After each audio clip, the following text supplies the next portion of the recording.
The GTI moniker has been around for what seems like forever. 3 letters that, when associated with a VW hatchback, represent power, speed and fun, all on a budget. Since the name's inception in 1976, it has gained diesel and plug-in hybrid cousins, named GTD and GTE respectively.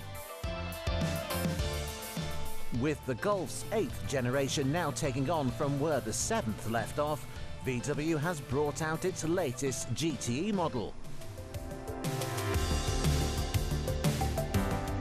Along with the e-hybrid, the GTE is one of 2 plug-in hybrid versions of the new Golf so far, and with 40 horsepower more than the e-hybrid, it's surely the sportier option of the 2. But is this really a hybrid for hot hatch lovers? Visually, the new GTE looks all but identical to the GTI and GTD models. There are some flashy red brake calipers and tasteful optional 18-inch alloys. It doesn't have the iconic red trim of the GTI, but there's no doubting its sporting credentials. Perhaps the biggest giveaway that this isn't a thoroughbred GTI, though, is the exhaust pipes, or lack thereof, with just some chrome trim mimicking the uglier real things that are hidden underneath. The old-school hot hatch format is preserved with a front-wheel drive drivetrain, though the manual 6-speed from the GTI has been ditched for a 6-speed DSG. It perhaps isn't a car for the purist then, but it's not lacking in performance. It produces 242 brake horsepower, the same as a GTI, from a 1.4-litre turbocharged 4-cylinder with help from a 13 kilowatt-hour battery. The added batteries compared to the non-hybrid model add an eye-watering 176 kilograms, though they do allow for up to 40 miles of electric-only range, easily enough to cover the average daily commute.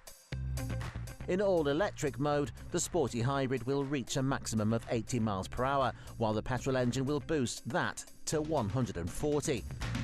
It'll complete the 0-62 sprint in 6.7 seconds, 0.4 seconds slower than its petrol sibling despite an extra chunk of electric torque.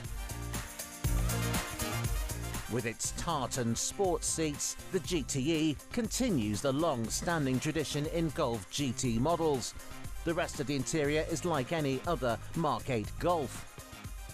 Most buttons one would expect in a modern car have been removed, with most functionalities requiring navigating the 10-inch touchscreen or the frustrating haptic controls.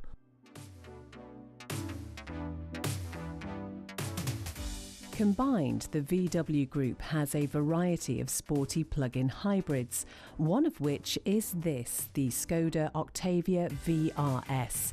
Being based on the same platform as the Golf GTE, on paper, the 2 cars are very similar. The same engine and battery pack put out the same amount of power, though the Octavia is half a second slower to 60 and its top speed drops by a single mile per hour. In the grand scheme of things, that minute difference is never going to matter, but when we're splitting hairs, it counts. Despite having a smidge less performance on paper, the Skoda's interior looks sportier than the Golf's. With buttons decorating the centre console and a prettier gear selector, it's certainly a more conventional place to be than the VW. Alcantara covers the dashboard and door cards, giving a sportier feel than the Golf. Both the Volkswagen and the Skoda cost just over £37,000, but it's the Czech car that gets our vote. With the performance so closely matched, it goes down to personal taste, but to us, the Octavia's sporty styling and simple interior make it the hot hybrid to go for.